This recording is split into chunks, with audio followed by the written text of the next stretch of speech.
Hey, how's it going? Today, I'm talking about how slowing down long runs helped her go from just finishing a marathon to a Princess PR. This is an interview with Christina Bowler. This is Running to the Castle, a podcast for injury-prone Run Disney runners on a journey to running magical miles. Join me, Dr. Allie, as I share the secrets I've gathered as a runner, doctor of physical therapy, and coach. You'll learn the exact ways I get my clients to the castle strong without feeling broken or held together with KT tape as they cross the finish line.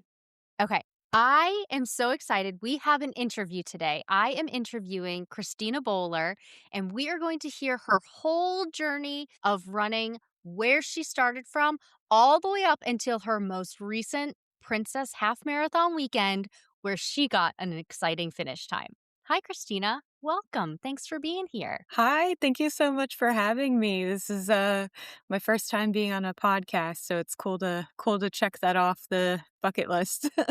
Very cool.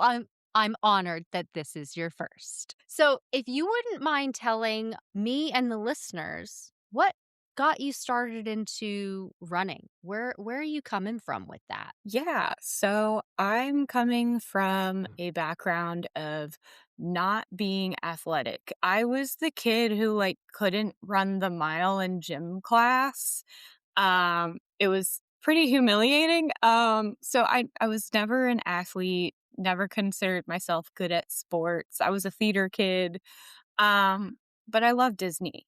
And growing up, our family vacation was Disney. We're DVC, Disney Vacation Club members. So we'd be going every year. And even as I grew into adulthood, still love Disney. I'm a Disney adult. Um, and I found through a blog, I found out about the Run Disney events. And I was like, wow, this is so cool. Look at all these characters that you never get to see in the parks. This is so cool. Look at all these rare characters. And so I got into Run Disney because I like rare characters and I like Disney. And I was like, wow, what is this? And so after doing some Googling and kind of getting the scoop, I was like, you know what? I want to do this. So I signed up for the Wine and Dine half marathon for 2023. So yeah, November 2023, I had zero running experience. But I followed the Jeff Galloway training plan that Run Disney had on their website, and it went pretty well. I think I started out with 15 seconds running, 30 seconds walking during training, and then I upped that to 20 seconds running, 40 seconds walking, and that was my interval. I made it through my first half marathon, and then I went on to do the 2024 Disney World Marathon weekend half marathon, which that was the one that wound up being the half of a half. It got rained and thunderstormed out. I was there. Yeah, if you know, you know. It was it was a rough time. I did the Princess half marathon. I did Springtime Surprise. So I went from no running to, hey, let me do every single Run Disney race weekend in the 2023-2024 race season. And I lived an hour and a half from Disney at the time, so it was really doable and easy. I was really lucky I didn't have to deal with plane tickets or any of that. And I was just chilling with my Jeff Galloway intervals, doing the 2040. And then I did Wine and Dine in 2024. I did the half marathon. And I was also training for my first marathon. So I signed up for the 2025 Disney World Marathon weekend. And that was going to be my first marathon ever. And I was still doing the Jeff Galloway. And I did Wine and Dine, and I remember all of a sudden feeling pain. My knee was hurting, and I was panicked. I was so freaked out. because it just wasn't going away. And I kind of I knew in my heart, I was like, oh no, I've done something. I've done it. I don't know what I've done, but I've done it. And I didn't know what to do because Run Disney events are so expensive. You sign up for them so far in advance that the thought of, not being able to do a race, like there's so much pressure on not being able to make it through a race or make it even to the starting line, let alone finish and not get swept. And then on top of that, it's my first marathon. I have told everyone and their mother that I'm going to be doing my first marathon because I'm an external motivator. Um, Yep. So now everybody knows. So now everybody knows, everyone's asking me how training's going. I'm not shutting up about it. And now I'm in pain and I'm not even sure that I can do the marathon. And I'm just so panicked. I also don't live in Florida anymore. I moved to Virginia. So now I do have flights booked, hotels booked. All of a sudden, my investment in this race weekend is a lot more than it was when I was living in Florida. And that's how I found you. Someone in one of the Run Disney Facebook groups had asked a question about knee pain, and your name came up in one of the comments. And I remember going onto Instagram because I couldn't focus. I went onto Instagram and I sent you a message, and I went onto your website and I filled out the contact me page to sign up for training or coaching or help figuring out what was going on with my knee. And I was checking my DMs on Instagram every 10 minutes waiting for a reply because I was I can't focus. This woman, she's going to help me. I just know it. This is my saving grace. And you were. I made it through my first marathon.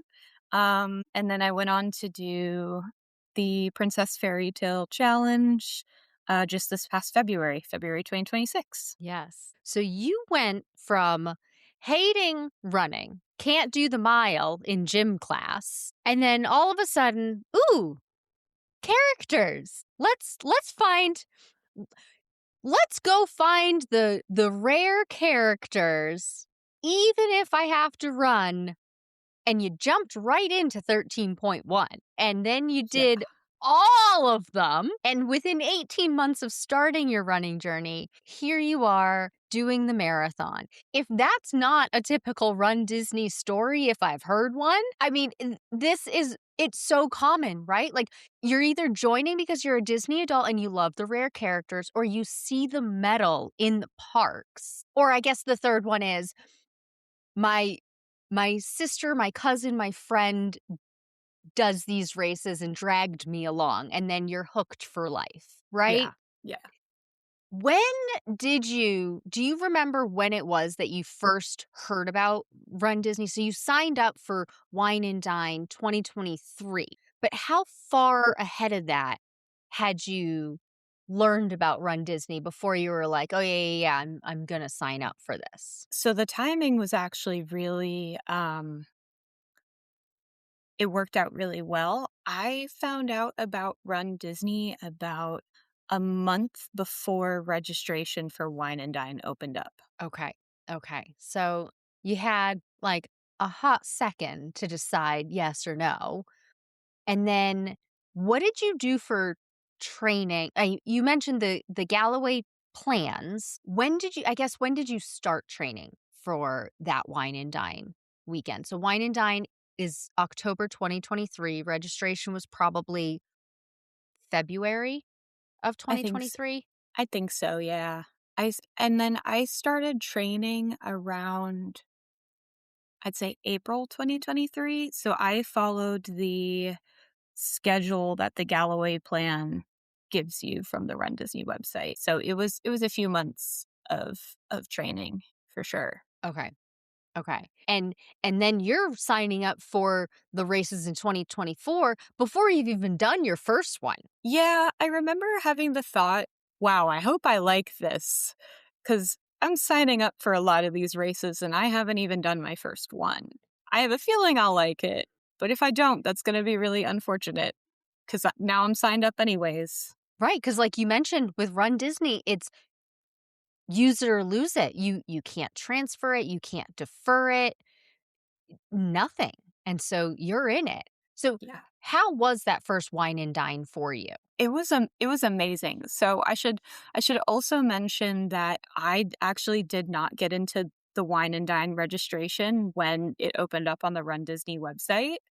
I um found out that my internet at the office where I worked blocks the Disney website.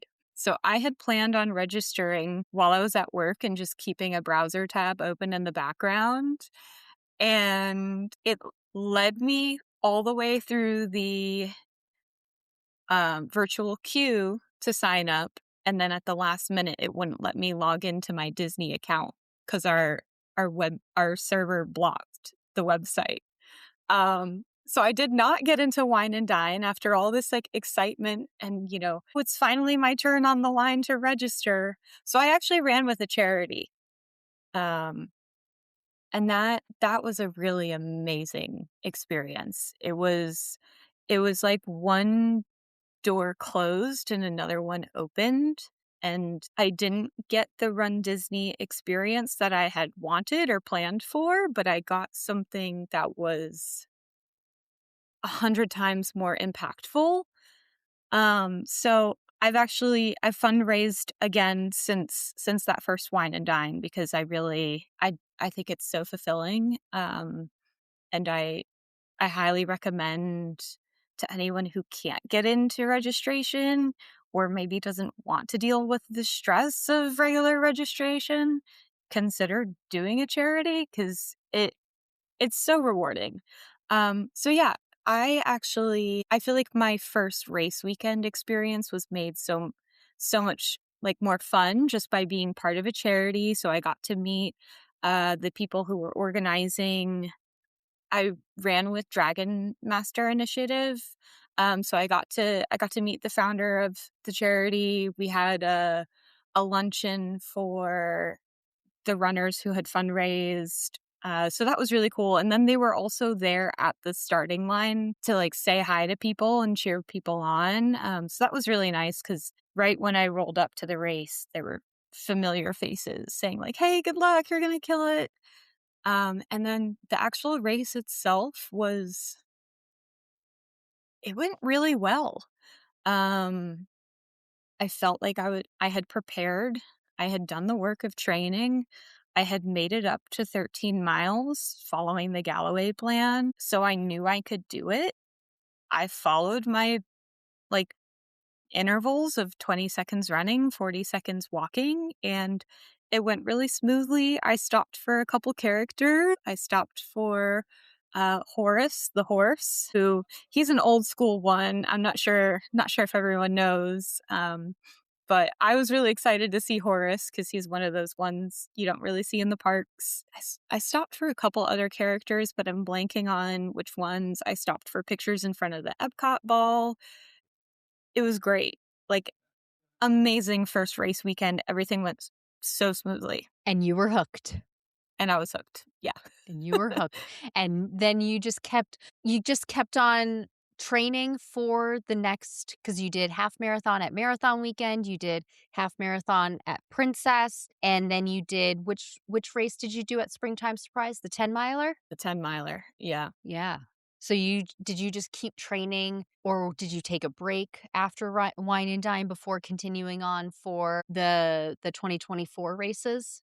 So again, Jeff Galloway, there's a plan specifically for going from wine and dine race weekend to marathon weekend. So it covers that.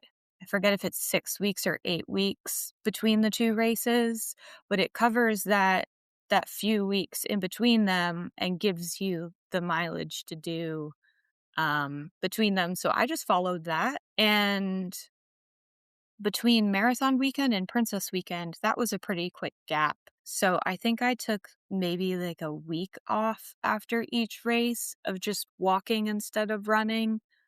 And the Galloway plan eases you back into the mileage.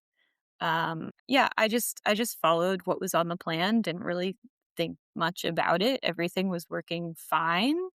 And my pace did improve between Wine and Dine and Princess Weekend. So I felt like I was doing a really good job. That's great. By this time, because Princess Weekend is the end of February, beginning of March, depending on how, the calendar falls. So at this point, you're already thinking about doing the marathon for 2025, right? Yeah.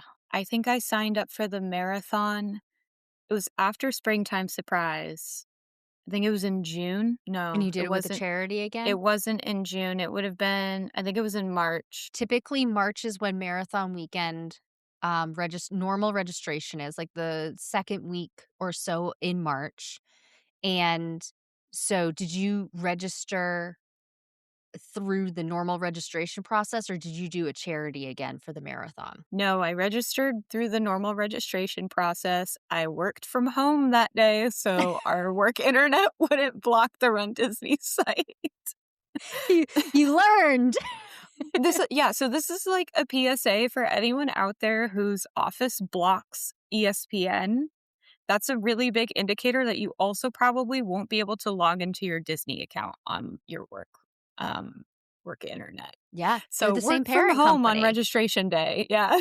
Work from home on registration day or sign up with a charity. Or sign up with a charity. Yeah. So I did get in through normal registration. Okay. Okay, perfect. So everything's going swimmingly, and since you signed up through normal registration process, you signed up in March. How was it with, you finished essentially a perfect run Disney season. Now, of course, there's no official perfect run Disney, but I think if you're doing every race weekend, no matter how many races throughout the weekend, to me that's a perfect season. Do you how was it, finishing the perfect season, and then did you go like, do you keep going and go straight into marathon training? Is there a break? Were you burnt out yet? I I was feeling a little burnt out by the end of Springtime Surprise. So I took about a month off of running.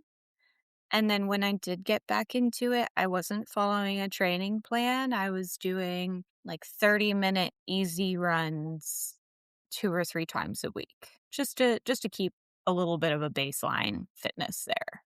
I wasn't increasing my mileage. I was just doing 30 minutes a couple times a week. Yeah, just keep it so my legs are moving, make it so that I'm not huffing and puffing and feeling like I'm dying by the time I get back into race training officially.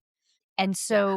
so then you're doing Wine and Dine 2024 while training for marathon. So what do you do to train for that? Do you just train for a marathon and then throw a half marathon in there? What did you do for this one? I followed Jeff Galloway again, and I followed the marathon training schedule. And I think they do have an option for runners who are doing Wine and Dine half and then the full in January. They do. So they take the guesswork out of the scheduling, which was really nice. I just followed what was on my little Galloway PDF printout from the Run Disney website. Sorry, Perfect. that's been my answer for about every That training schedule related question so far is I just followed the Galloway plan. that's perfect because that's what you did, and that's what the other runners listening were doing or maybe currently are doing. But that leads us into why you have switched out from using that training plan. Not that there's something inherently wrong with it. Many runners hit a point where it no longer is working for them. And that brings us to Wine and Dine 2024, where stuff may have hit the fan for you. Yeah, so I followed the Galloway plan for Wine and Dine and then springboarded into Galloway plan for marathon weekend of 2025. And the Galloway plan had me do 17 miles on Wine and Dine race day, which includes the really long trek to the start line and the really long trek once you finish and are trying to get back to the parking area. So I'm not surprised that, there's some extra distance tacked on to race day. Um, the real issue came when my 20-mile long run, which was a few weeks after Wine and Dine, when I did that. There's a really important part in the Galloway training program where they talk about your pace for your long runs and how your long runs should be easy. I think they even recommend going about 2 minutes per mile slower than your goal race pace for your long runs to keep them easy. I stopped doing that after doing a full season of RunDisney races, feeling really confident that, hey, I'm becoming quite the runner here, right? I want to get faster. So why wouldn't I run my long runs at the pace I want to run my race at? That makes sense. What could You prac possibly go wrong?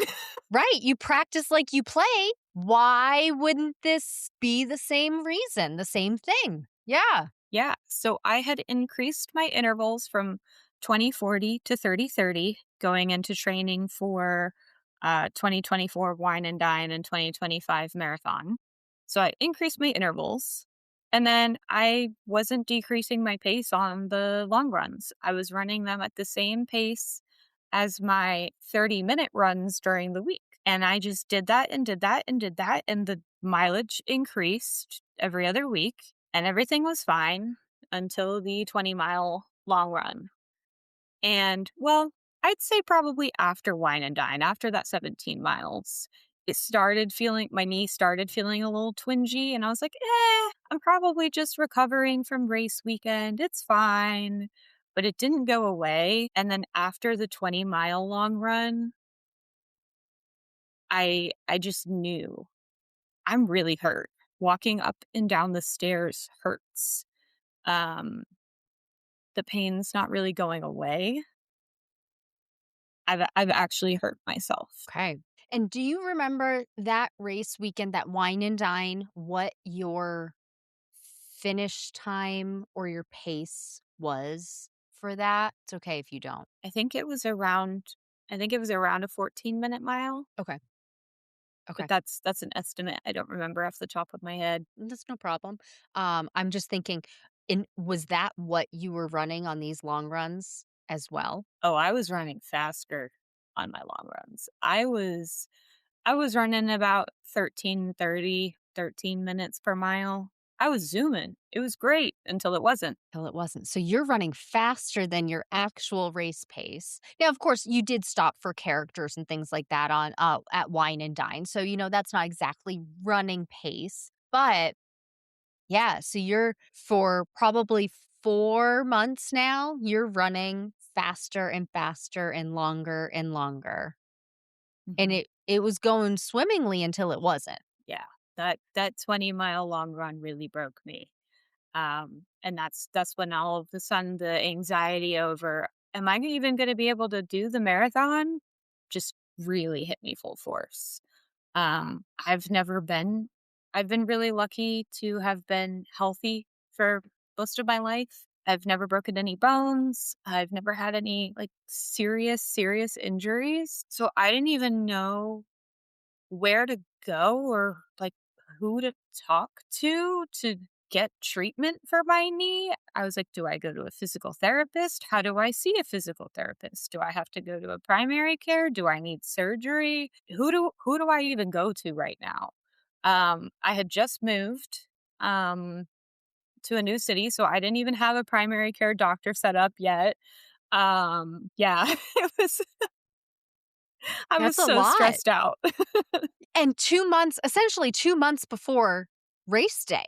And you're probably looking at the training schedule because Galloway training plan has you keep going up until what? It's like 28 miles or so, couple weeks before the marathon. Yeah, they have you go more than the marathon distance, which is a philosophy that worked for me for the half marathons because if you know you can do 14 miles, you've done 14, 13.1, walk in a park at that point. I mean, not actually 13.1, still, it's still tough. But because you know in your head, hey, I've done 14, it makes it a little less scary. So that philosophy worked for me for the half marathons, but I don't think it would have worked for me for the marathon, um, going beyond 26 miles in training. Especially at this point now with this knee pain. But yeah, there was no way I was clocking 28 miles with my knee being on fire. Yeah.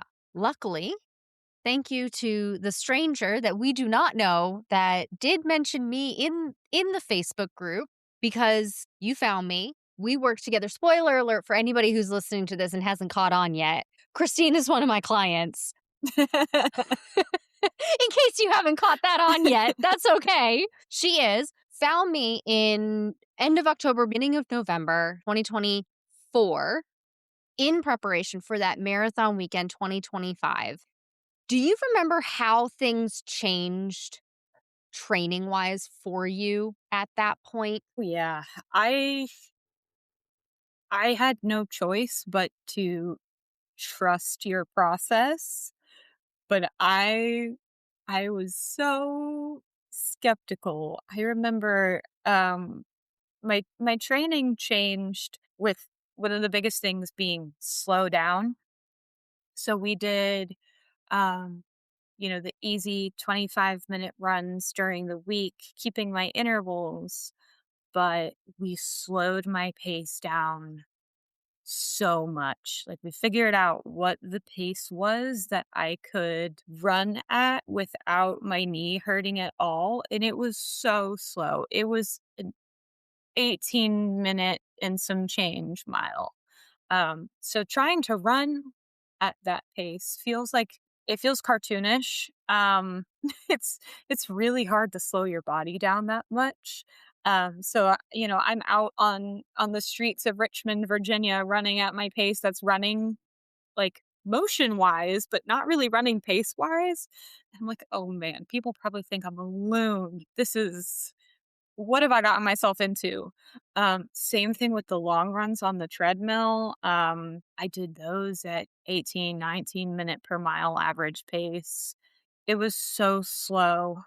And then you also gave me knee rehab exercises, which you were like a magician, like getting to the root of my knee pain on video camera, like not even seeing my knee in person and being able to like lay hands and like poke around and feel what's going on just from describing and going through a million questions. Like you got to the root of it on a Zoom call, which was sorcery. It blows my mind. And you were right. Like the knee rehab exercises you gave combined with this really, really slowing down my pace within a few weeks, my pain had really gone away. The magic, the sorcery that I have. Yeah, so I was able to get through the marathon. And during training leading up to that, my longest run was 20 miles. And I remember questioning you saying, but how am I supposed to get through 26 if I've only ever done 20 in training? How am I going to tack on another 6 miles to this when a 20-mile long run doesn't really feel great? I don't feel like I'm ready to do another 6 more. I don't feel like I'm going to die. Like I'm finishing somewhat strong, but I don't feel really excited about the idea of having to do 6 more miles as. And your strategy was so genius of you told me run your 20-mile long run at whatever average pace slow down your average pace so much so that the 20 miles takes the same amount of time as 26 miles would on race day. So you're still getting the e- experience and like endurance training of being on your feet for 6 hours and 45 minutes for 26 miles. But distance wise, you're only doing 20. And I was like, you know what? That sounds like a great idea. And it worked. I got through the marathon. I finished in 6 minutes, 54 seconds. The blizzard, 6 minutes and 54 I seconds? mean, sorry, 6 hours and 54. Woo! Really am magic. Look at that training plan. Wow. I'm about to be the best plug for your training plans ever. Sorry, 6 hours and 54 minutes. Let me catch my units on that. 6 hours and 54 minutes. um, so I was pretty slow, but I made it through. The Blizzard Beach parking lot humbled me. Um, but I stopped for a bunch of characters. I stopped for my picture jumping in front of the castle at Magic Kingdom. I stopped in front of the Crowned Athletics cheering section in front of the Boardwalk Resort because I was rocking my Crowned Athletics. I got really teary-eyed in the last mile of the race course and had to stop for a second and like get it together because I realized I'm in the clear. I'm going to finish my first marathon. And I had trained physically, but I hadn't trained mentally for that moment of, oh my gosh, it's happening. Like this thing that I've worked for months and months and months. It's finally about to come true. Even after having an injury, I'm about to do the thing. And it hit me. I was crying on that race course. Some good Samaritan stranger came up to me and was like, "Are you okay? Are you hurt? Do you want me to stay with you and, get you through to the finish line?" And I was like, "No, I'm fine. I'm just really emotional." She was like, "Is this your first marathon?" I was like, "Yeah, what gave it away?" She was a dopey runner. She was in her purple and green. She was a dopey runner. Um, but yeah, I made it through the marathon, took a bunch of pictures, had a great time. My knee held up.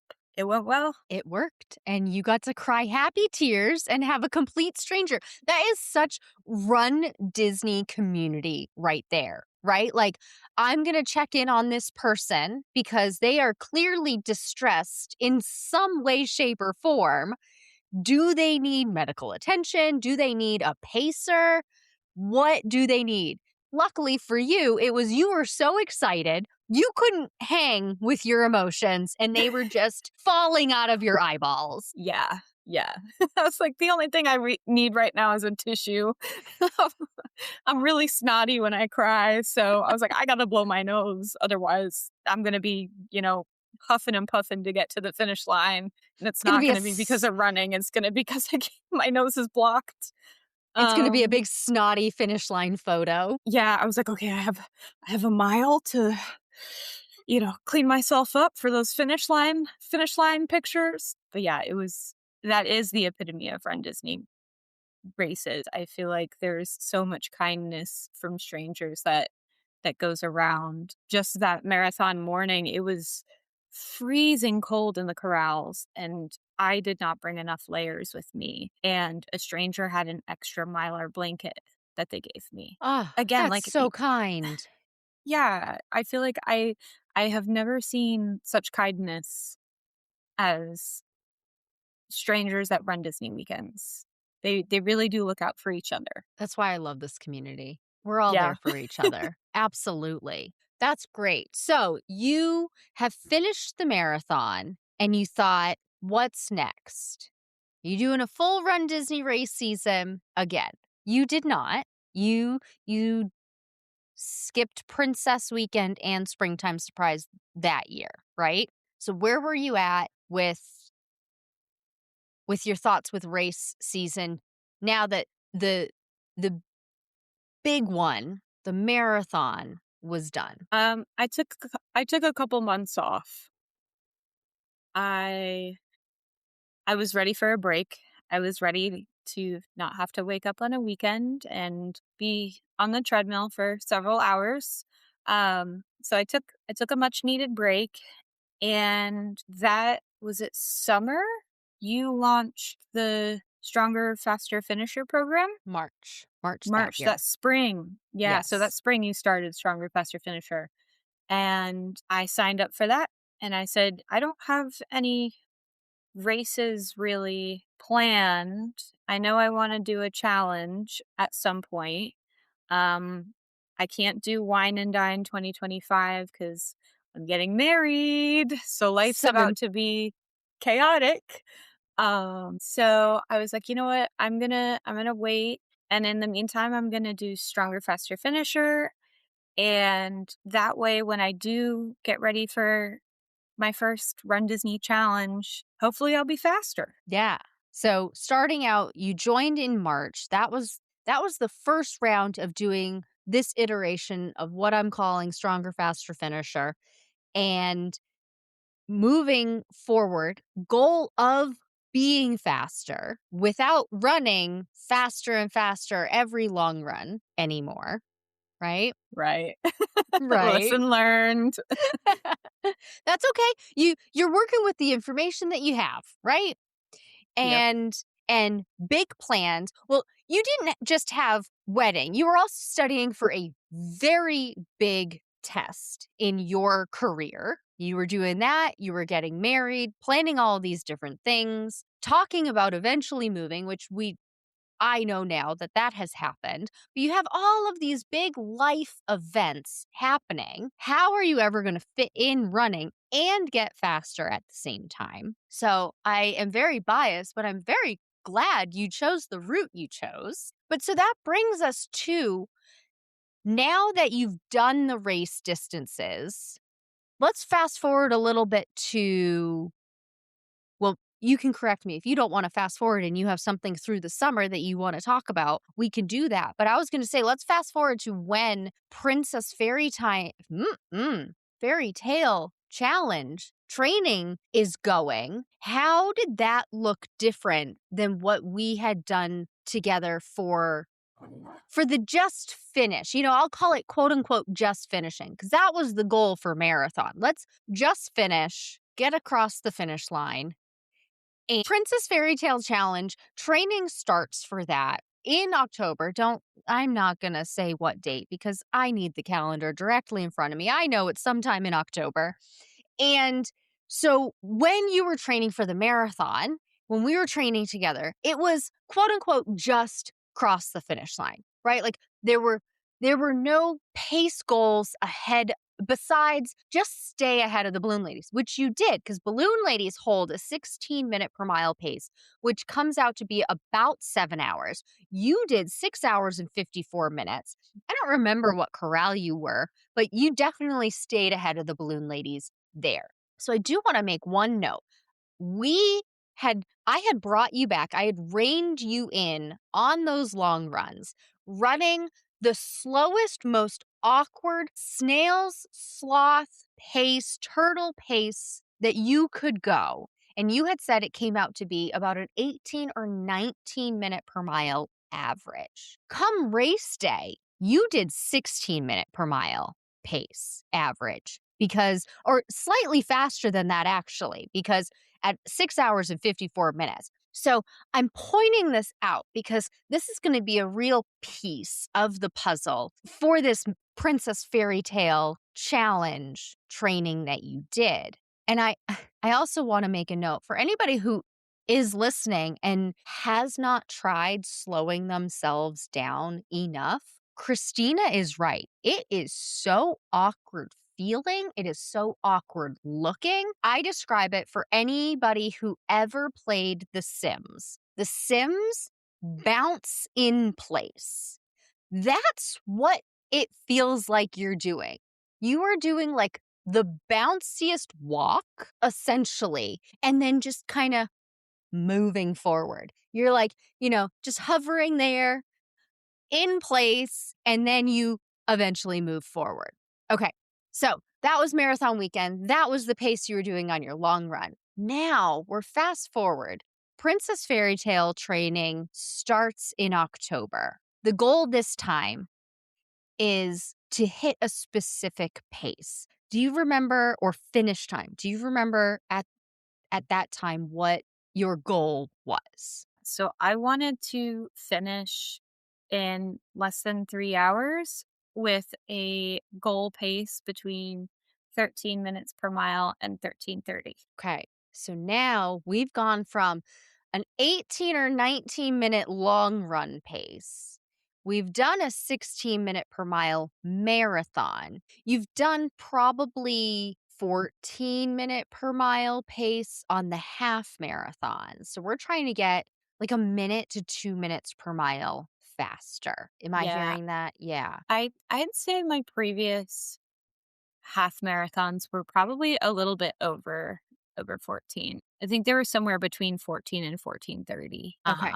Yeah. So I wanted to get about a minute to a minute and a half per mile faster. And my long run pace was around 16 minutes per mile to 16:30, doing training for Princess Fairytale Challenge. So right away we've come a long way from injured marathon long run training where I'm going at 18, 19 minutes per mile. Now I'm 16-ish minutes per mile, and it's like, wow, I feel like I have so much time back on my Saturdays because my long runs aren't taking 6 hours. Um so that was really nice. I appreciated it.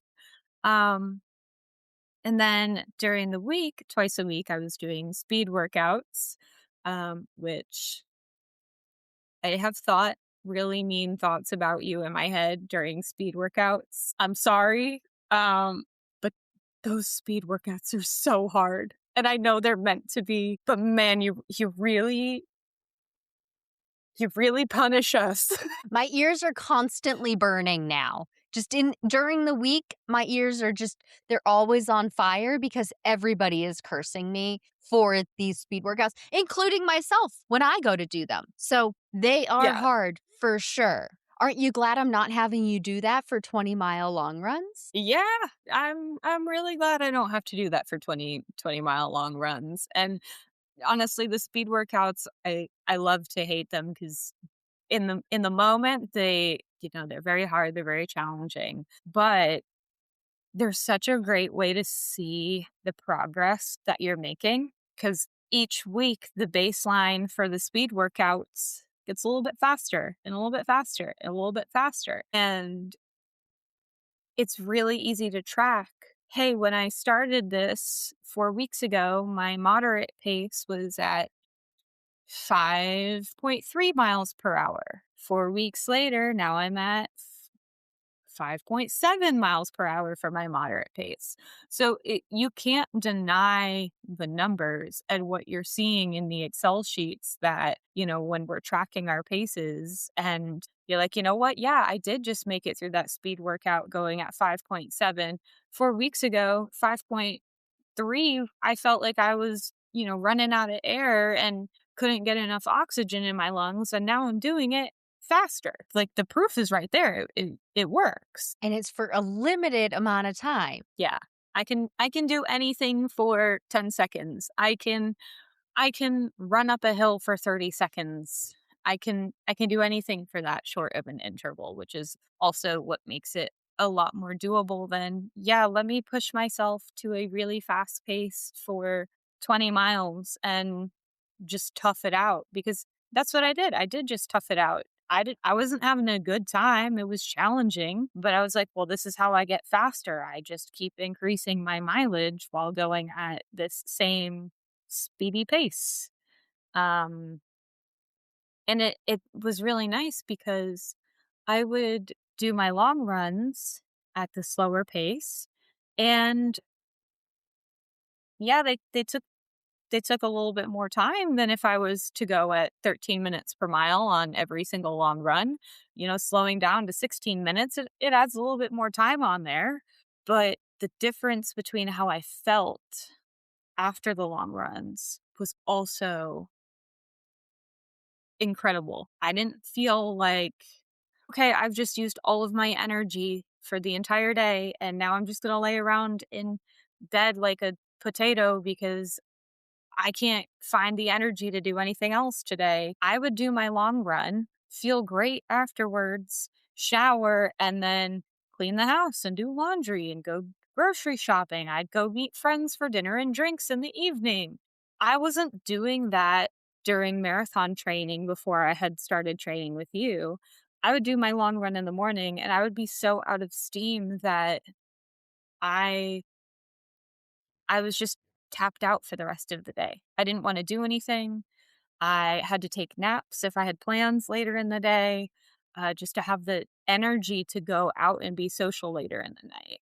I wasn't drinking alcohol because I was so exhausted and so worried that, like, if I had a drink or two the night before a log run, I wouldn't sleep as well and I wouldn't have the energy to make it through the long run. So A your whole glass of social life so was shot. my whole social life was shot, and, like, a glass of wine on a Friday night shouldn't make or break your long run. Staying up a little later than usual on a Friday night to have a social life shouldn't make or break your long run the next day. Your long run shouldn't make or break the rest of your day. Um, I really did feel like my long runs were completely driving the schedule of my life. Like, yeah, I can't go hang out because I need to be in bed for 8 p.m. for my long run. And oh, sorry, I can't hang out. That's a long run day. I'm gonna be too tired. And that's really where I was at with marathon training before I met you. And then going into princess training, I was finishing my long runs and I was like, like Energizer Bunny. Like, yeah, okay, what's next? It was great. I loved it. Yeah, I remember we had a conversation, like, the week of your wedding, or maybe it was the week before your wedding, and we had a conversation something like, I was like, "Oh, I'm just gonna move these runs, like, don't do these next week," and you're like, "Oh, no, I totally could," and I was like, "It's your wedding week, Christina. You're good. Like, you don't have to do this," and you're like, "No, but, like, it's fine. It works in the schedule." I was like, "You do you, boo-boo. If you want to, by all means, but please know if you skip next week, I've already worked it into the training plan that you can skip all of next week and you can even skip the 2 weeks of your honeymoon and you'll be fine. Just don't lay like a slug the entire honeymoon, just like go for some walks, but you'll be good to we've already planned it out to jump right back in." I had totally forgotten about that. I did hit a couple runs the week of my wedding. Yeah. Yes, you did. Yes. That's okay that you forgot. You had more important things that week, so that's Yeah. fine, no problem. But we Yeah. did. We had that conversation, and you were like, "No, I could totally do this." And I'm like, "Please don't." Like, I know what wedding planning is like. I know what having a wedding is like. It's hectic, and y but you did it. And that's how good that you had felt. You felt like you had that energy, and it was actually like a good stress release, right? Yeah. What a Yeah. complete 180 of how things were before to now. But we did have a little bit of some panic in there leading up to race day. Yes. It was probably what, 2, 3 weeks before race weekend? It About was a it month, was yep. yeah, it was like right before taper when at that point, you've done all you can do with training. There's not much time left before race weekend, so now it kind of just is what it is. And it hit me that with marathon weekend, my goal was to finish. I didn't care if I had to crawl on my hands and knees across the finish line. As long as I finished that friggin' marathon, that was a win in my book. But now my goal was I want to finish with a goal race pace. And it was a really hard to trust the process that by running at a 16-minute per mile pace on my long runs, suddenly I'm going to be 2.5 minutes to 3 minutes faster on race day. Not to mention my longest run was like 10 miles. So here we've done the thing again where I've only done 10 miles. How am I supposed to go 3 more and do it faster? I messaged you and I was like, look, I'm okay adjusting my goal. If my goal is to just do my best and finish the challenge, because this was my first time doing a challenge race at Disney. So I was doing the 10K and the half. That was new for me. I was like, if I have to adjust my goal so that just finishing the challenge and doing my best is the goal, that's fine. Like I've lowered my expectations because I don't really see how I could possibly go as fast as my goal race pace is. I couldn't fathom it. And you even gave me, a personal anecdote of you having a goal race pace and what your training pace was versus what your race pace was. And it was several minutes per mile faster. And that helped a little bit. It was like, okay, it's possible. Maybe it's not possible for me, but it was possible for someone. Good for them. Yeah, I really didn't believe that all of the training was going to come together and I was going to be able to finish and hit my goal pace. And I loved proving myself wrong. That was great. I did finish with my goal pace. My goal running pace was 13 minutes to 13:30, and I finished right at 13:30. I sent the screenshot right to Allie after I crossed the finish line. I was like, "We did it! Sorry I doubted you." And just like that, I was like, you know what? I see that it works. And sometimes you kind of have to see for yourself to really let it sink in. But if I can help anyone who maybe is on the same wavelength of finding it really difficult to trust the training process and that this works, I'm just another story to add to the list that yes, it does work. If you follow the training plan, it's going to work. There's a lot of trust in there of trusting this stranger on the internet who claims that these things work. There's a lot of trust that goes into that, and I totally understand. I mean, when we had that panic conversation, luckily it's through Voxer, so I can do a voice note back and you can hear it in my voice as opposed to reading it on the screen, right? And I was just like, I can tell you this until I am blue in the face.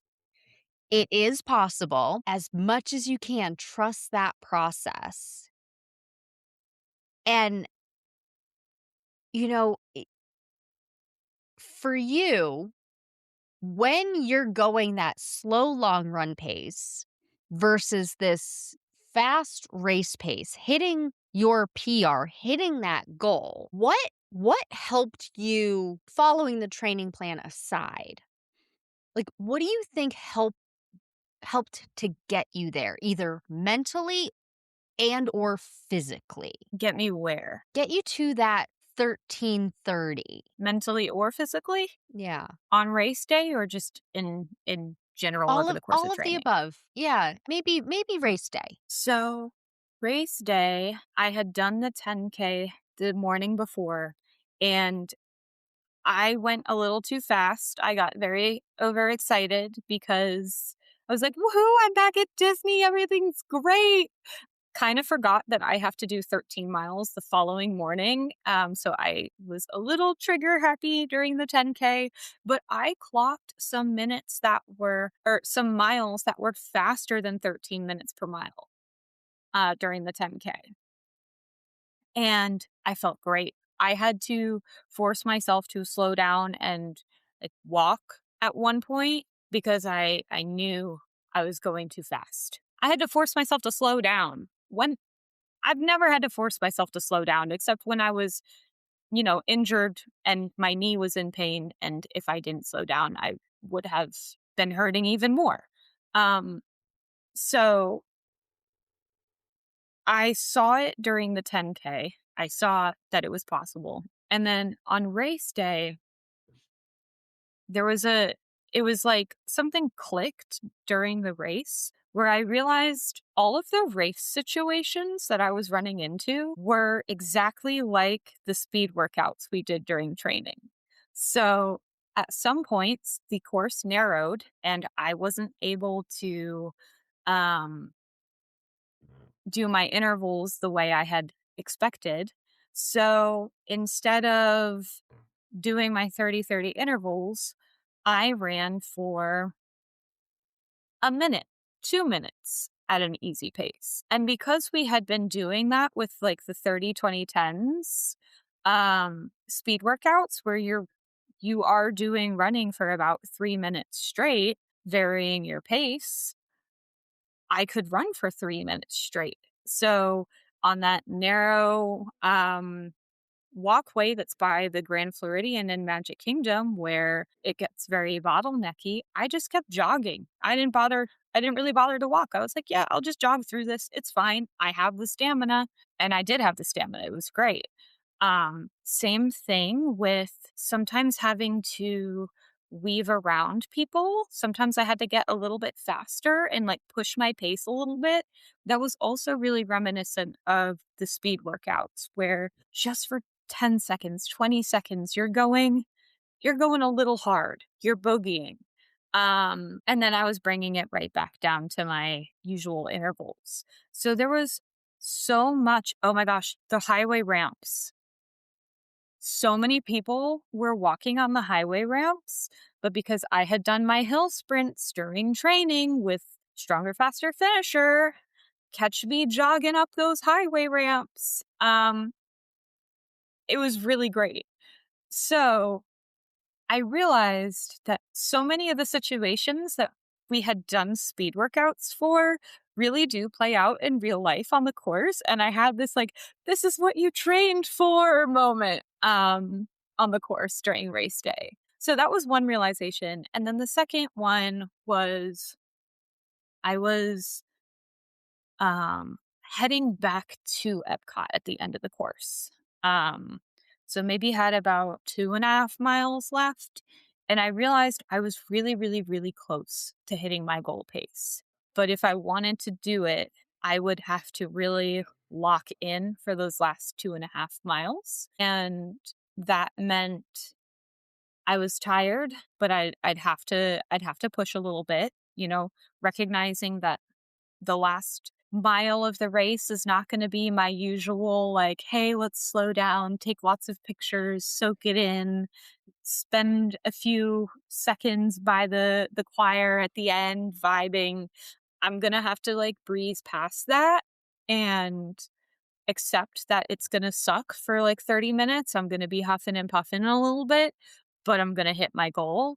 And so I have the choice to work hard for the next 2 miles or so and meet my goal, or take it easy and not meet my goal. And I decided I'm gonna push. And I did it. I hit right at 13:30 for my average running pace. That's incredible. That's incredible. And I love that you noticed on the race course. We hadn't talked about this before, but you noticed on the race course, like, oh, this is why I do the hill workout. This is why I do a 30-20-10. And look at this. You didn't even mention it, but this is why I do a progression run to be able to kick it into full gear toward the end of the race to pick up the pace because you had that realization, oh, it's within reach. Yeah, exactly. All of those training scenarios, they really do play out on race day.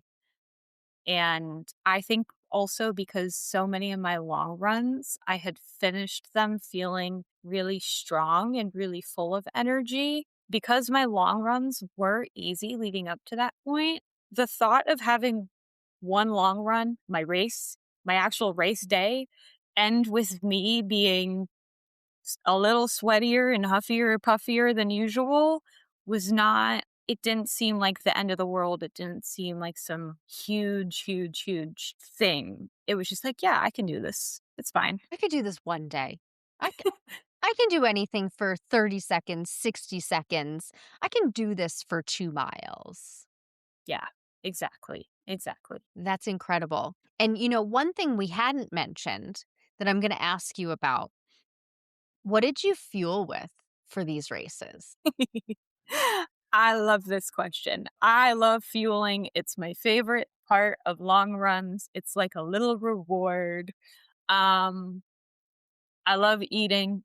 I love eating good food. So I take my fueling very seriously because I don't want to eat anything that I don't think tastes good. Um, I've played around with some nasty gel flavors in the past. But for Fairy Tale Challenge, I fueled with the Honey Stinger Chews. So one full pack of those has, I think, over 40 grams of carbs. They're really good. They're just like gummies. They're like fruit snacks, and they taste really good, and they've actually switched to handing those out on the course instead of the sports beans. So that was really fun, because they handed them out, and I was like, "Oh my gosh, I have these in my pocket already, but yeah, sure, I'll take more." And then my final fueling right before, I finish the race, I do a cosmic brownie. I'm a big fan of cosmic brownies. They pack a lot of carbs. You got to be careful with them not melting. So like during marathon weekend, I had someone like pass them to me on the course so they didn't just like get warm in my pocket for 26 miles. But yeah, oh, another good fueling tip. The goo gels, there is a chocolate flavor.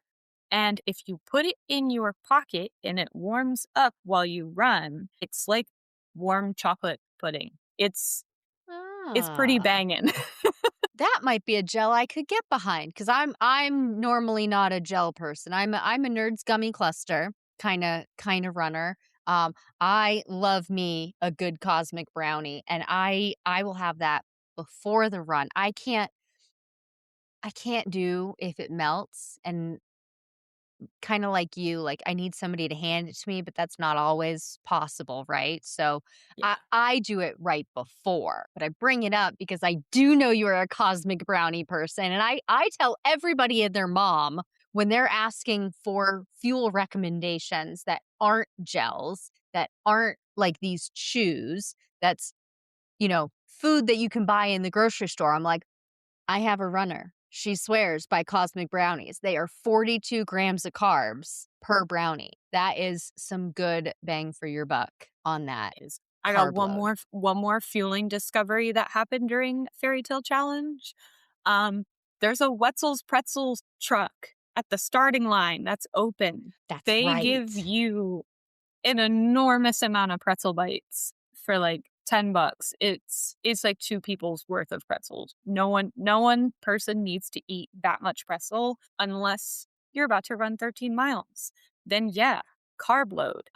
So I got myself some Wetzel's pretzels at 3 in the morning, and I was sitting in the corral munching on them, and I sent a picture and I was like, "Hey, you'd be so proud. I'm I was carb so loading." I was so proud. I forgot about that. Yes, that was perfect. Yeah, it was pretty good. So in addition to all of the training that you did, you also fueled, gave your body some energy so that you did have some gas in the tank for those last 2 miles when you realized, "Oh, I could do this." And you're not feeling like you're dying. You're like, "Oh, no, I could kick it into gear right now for the last 2 miles after just having run 11 miles for this half marathon and 6.2 the day before." Yeah, and I also learned during training, I experimented a little bit with what worked for me with caffeine versus no caffeine. And I found that in the last final push of my long run, like the last thing that I fuel with, if it's caffeinated, that helps me push through. So I can't do entirely caffeinated gels, chews, whatever. for all of my fueling because that will mess with my stomach. But for that last final 30 minutes, I fuel with caffeine and it's great. So that's like my mid-race pick me up is something caffeinated to help me get through. That's perfect. And you make it like a caffeine gel, or do you do like the caffeine sport beans? There's caffeine honey stinger gummies. Um they have a couple caffeinated flavors of those. And then I've also done the caffeinated goo gels. I usually go for something that's like chocolatey or vanilla-y. I forget which flavors have caffeine, because I've been on the honey stinger kick for the past few months. But yeah, I I took the time to experiment with it before race day and figure out, what's that sweet spot so that on race day I knew, hey, it's caffeine time. And it really helped me. Because I can feel the kind of mental tiredness kicking in.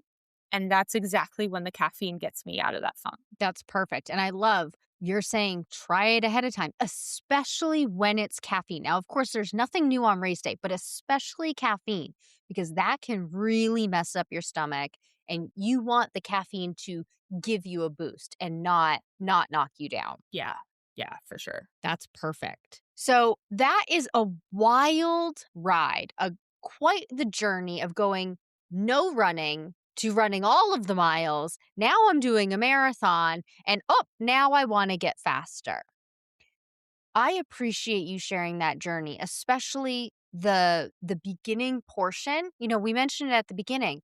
So many Run Disney runners, they're doing it not because they've always been a runner, but because they are a Disney adult or they like the rare characters, they like the shiny metal, and they like Disney. And well, I could run a few miles. How hard could it be? Let's do this.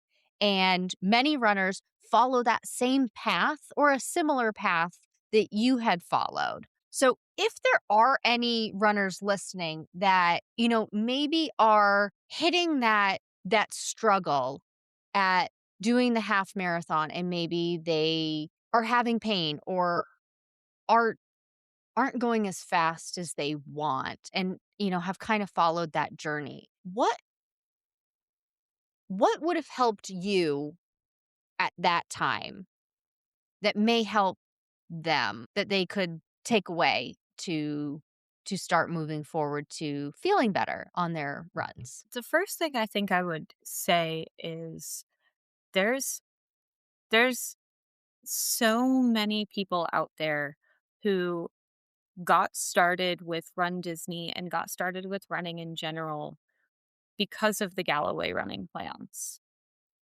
Those plans work for a lot of people. They're free, they're accessible, they're a great starting place. But that's kind of one of the trade-offs with working with a, free or a low-cost plan that takes like the human mentorship, like expert out of the equation. It's like you're just looking at a PDF or you're just looking at, an app on your phone that's spitting out a training plan for you.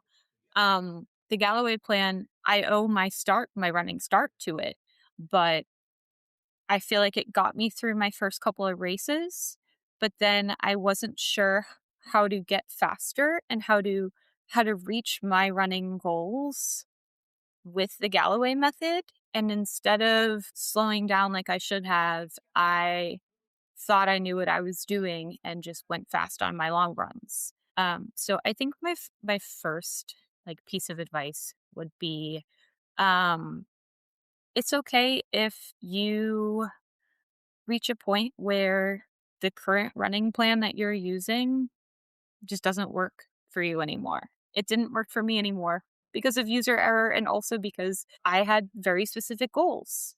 Um, so it's okay to step back from Galloway. And I think there's so much value that I have gotten from working with an actual human being that I can message and say, "Hey, I'm having a really busy week this week. Can you help me shift around my training plan?"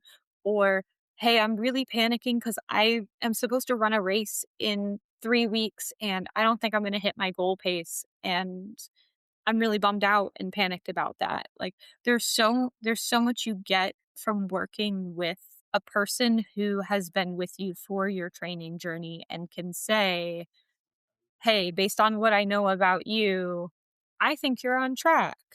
Hey, busy schedule is fine. Looking to the next few weeks, you have wiggle room. We can totally shift your plan around this week. Oh, you rolled your ankle? Let's do walking this week. I did recently roll my ankle, speaking from experience." So I think big piece of advice is get help when you need it. Don't just try and figure things out on your own, because I did that and I got injured, and I don't know where I would be today if I hadn't gotten help. I might not be a marathon finisher, proudly wearing my marathon weekend spirit jersey. So know when to get help. Um, Trust the process that by going slow, you're allowing your body to heal and recover in a way that is going to allow you to go so much faster when it is race day. It's counterintuitive. It feels so hard to believe. Um, and it's crazy that now I'm on the other side of this saying, "Just believe me, dude, it works." Because I was, being told, "Just believe me, it works." And I was like, "Yeah, you're crazy, but it does work." So trust the process, slow down, and get help when you need it. That's perfect. Because, like you said, the other training plans, whatever training plan somebody is using, it can be great to a point, right? It's kinda like what got you here won't get you there. Or, a second grader learning to write. Or, a better example would be in 6th grade, we used to write books. At Christmas time, we wrote a story, and we put it in these books, and we drew out all of the illustrations to go with it. But the 6th grader writing that book, following the instructions of the 6th grade teacher, is not the same as a PhD thesis candidate writing their thesis. They wouldn't go to the 6th grade teacher for that, even though both of them look like they're writing a book. It's it wor This part works for this particular person, and this part works for this particular person, and they might need different guidance, and that's okay. And I love hearing, like, I if it's not working or if something needs to change, be okay with that. It doesn't mean that you have done anything wrong. It You are now in a season of your life that needs something different, and that's okay. That is wonderful. Thank you so much, Christina, for sharing your story. Is there anything else that I didn't ask that you think would be important for the listeners to know? Yeah, I feel like there's been a lot of discourse online recently about who deserves to register for races, and like what paces deserve a spot at a race and are worthy of being there. Um as someone who is a back of the pack runner, I was in the very last corral for every single race up until Princess weekend. Um and I was I was in Corral D for Princess Weekend. So I had moved up 2 corral slots and I was so excited about it. And while I was waiting in the corral on race day, I heard conversations just from a few runners around me that were kind of poking fun and looking down at some of the people in the last corral and the slower paces.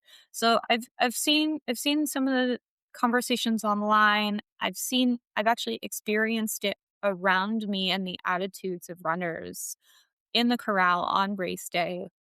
And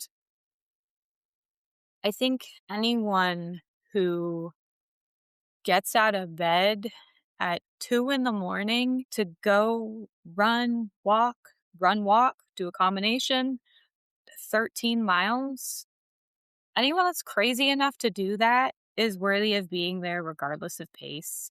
And I remember I messaged you and I was like, I can't believe like what I'm hearing around me with these conversations.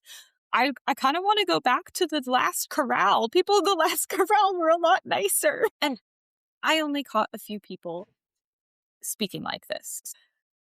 Not everyone is like that. Huge disclaimer there. Just because one person's a jerk doesn't mean every person's a jerk.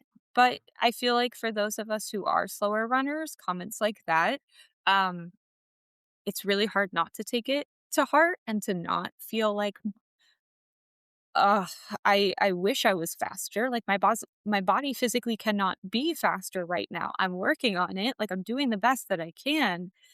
And it's still like, I'm probably never going to be an 8 minute per mile runner. And I'm okay with that. It takes a lot of self-esteem and a lot of confidence to get past the point of caring about pace. I still have days where I feel self-conscious about my pace, and my pace has improved over the past couple years of me being a runDisney runner.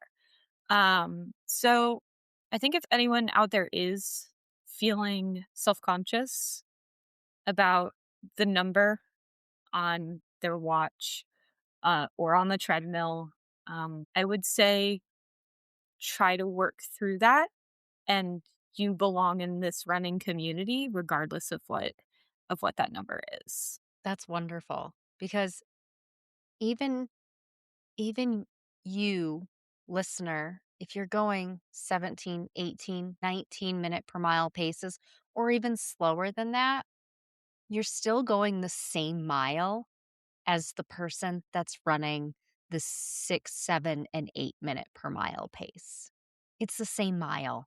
You just get to enjoy Disney a little bit longer. A mile is a mile, fast or slow. Was a mile. Absolutely. I think that was a great point to share. And this runDisney community, you belong in here no matter what pace you're at. Please take what you've learned in this episode and use it to adjust your strategy for your runDisney race training. It's not about doing more. It's about doing the right things in the right balance so you can finish strong, not broken. And if you want personalized guidance specific to your race, your injury history, your running background, and your goals, that's exactly what we do inside Stronger, Faster, Finisher. You'll get step-by-step instructions and a proven system to help you train smarter from start to finish. Join the waitlist today to be the first to know when it opens next. That's all for now. Talk to you soon.